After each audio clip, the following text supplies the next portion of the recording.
बहुत समय पहले की बात है। एक राज्य में एक धनी सेठ रहता था। उसकी एक बहुत सुंदर बेटी थी। सेठ बहुत बड़बोला था और अक्सर लोगों के सामने डींगे मारा करता था और उसे अपनी बेटी की सुंदरता पर बहुत घमंड था। एक दिन सेठ ने सोचा, मेरी बेटी बहुत सुंदर है, क्यों न मैं इसकी शादी राजा के बेटे से करवा दूं। राजा का बेटा तो मेरी बेटी को देखते ही पसंद कर लेगा। यह सोचकर सेठ एक दिन राजा के दरबार में पहुंचा और उसने राजा को प्रभावित करने के लिए वहां भी शेखी बघारते हुए कहा, महाराज, मेरी बेटी बहुत ही सुंदर है। जितनी सुंदर वो है उतनी ही गुणवान भी है। वह भूसे से सोना बना सकती है। यह सुनकर राजा आश्चर्य में पड़ गया और उसने सेठ से कहा, मैं अपनी आंखों से देखना चाहता हूँ कि तुम सच बोल रहे हो या झूठ बोल रहे हो। इसीलिए तुम अपनी बेटी को लेकर कल दरबार में उपस्थित हो जाना। मैं उसकी परीक्षा स्वयं लूंगा। यदि तुम सत्य बोल रहे हो तो मैं तुम्हारी बेटी की शादी अपने बेटे से करवा दूंगा, और यदि तुम झूठ बोल रहे होगे तो मैं तुम्हें फांसी पर लटका दूंगा। यह सुनकर सेठ चिंता में पड़ गया, परंतु वह अब करता ही क्या। सेठ बोला, जो आज्ञा महाराज। इतना कहकर सेठ अपने घर चला गया। घर आकर उसने सारी बात अपनी बेटी को बताई तो वो भी चिंता में पड़ गई। सेठ की बेटी बोली, पिताजी, मैंने कितनी बार आपको समझाया है कि डींगे मत मारा कीजिए, लेकिन आपने कभी मेरी नहीं सुनी। अब देखो, हम दोनों मुसीबत में फंस गए हैं। उस रात दोनों को चिंता के मारे नींद नहीं आई। अगले ही दिन सेठ और उसकी बेटी राजा के सामने उपस्थित हुए तो राजा लड़की को एक कमरे में ले गए जो भूसे से भरा हुआ था और वहां एक चक्की भी रखी हुई थी। राजा ने कहा, कल सुबह तक इन भूसों का सोना बन जाना चाहिए, वरना तुम्हें और तुम्हारे पिता को मैं फांसी पर लटका दूंगा। यह कहकर राजा वहां से चला गया। लड़की कमरे में अकेली रह गई। वह भूसे को देखकर रोने लगी क्योंकि अगले ही दिन उसे अपने पिता की मृत्यु साफ दिखाई दे रही थी। तभी वहां एक राक्षस प्रकट हुआ जो दिखने में बड़ा भयानक और विशाल था। लड़की उस राक्षस को देखकर डर गई।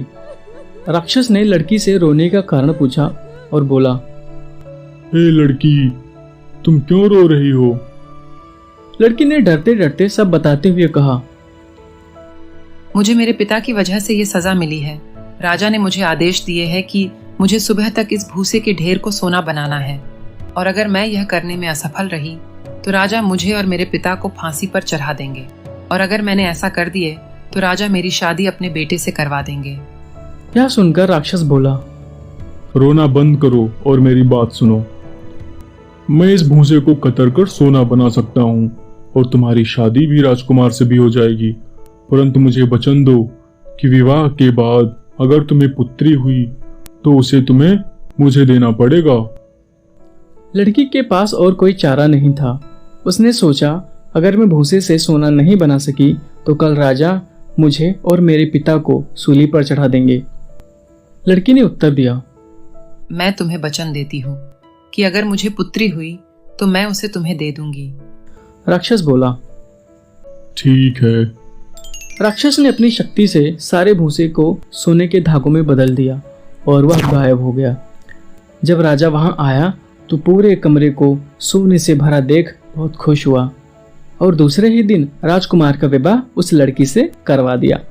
कुछ महीने बाद राजा की मृत्यु हो गई और वह राजकुमार राज्य का राजा बन गया। सेठ की बेटी अब राज्य की महारानी थी। एक वर्ष बाद रानी ने एक सुंदर सी बेटी को जन्म दिया। उसी रात वह भयानक राक्षस प्रकट हो गया और बोला, मैं तुम्हारे बच्चे को लेने आया हूँ, अपना वचन निभाओ और अपनी बेटी मुझे दे दो। तब रानी रोने लगी और राक्षस से प्रार्थना करने लगी, मेरे बच्चे को मुझसे दूर मत करो, तुम जो चाहोगे मैं करूंगी। तब राक्षस बोला, ठीक है, मैं तुम्हें एक मौका और देता हूँ। 3 दिनों के भीतर तुम मेरा नाम बताओगी, और यदि तुमने सही बताया तो मैं ये बच्चा नहीं ले जाऊंगा, और यदि तुम नहीं बता पाई तो फिर ये बच्चा मैं ले जाऊंगा। यह कहकर राक्षस गायब हो गया। पहला दिन बीत गया, लेकिन रानी को राक्षस का कोई नाम समझ नहीं आया। दूसरा दिन भी बीत गया, लेकिन रानी राक्षस के नाम का कोई अनुमान नहीं लगा सकी। वो चिंतित हो गई। उन्हें समझ में नहीं आया कि वो क्या करें।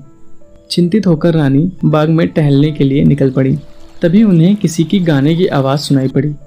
पेड़ के पीछे से छुपकर रानी ने देखा तो पाया कि वह राक्षस खुश होकर गाना गा रहा था। हा हा हा हा हा, रानी को पता ही नहीं कि मेरा नाम क्या है। मेरा नाम हिडिंबल है, मेरा नाम हिडिंबल है। अब रानी को उस राक्षस का नाम पता चल चुका था। वह खुशी खुशी महल लौट आई। रात में जब राक्षस आया और उसने अपना नाम पूछा तो रानी बोली, तुम्हारा नाम हिडिंबाल है। राक्षस अपना नाम सुनते ही आश्चर्य में पड़ गया और हैरान रह गया। इसके बाद शर्त के अनुसार राक्षस वहां से गायब हो गया। वह कभी भी किसी को दिखाई नहीं पड़ा। रानी अपने बच्चे और राजा के साथ खुशी खुशी रहने लगी। हे दोस्तों, अगर कहानी पसंद आई हो तो चैनल को लाइक और सब्सक्राइब करे बिना मत जाएं। धन्यवाद, मिलते हैं अगली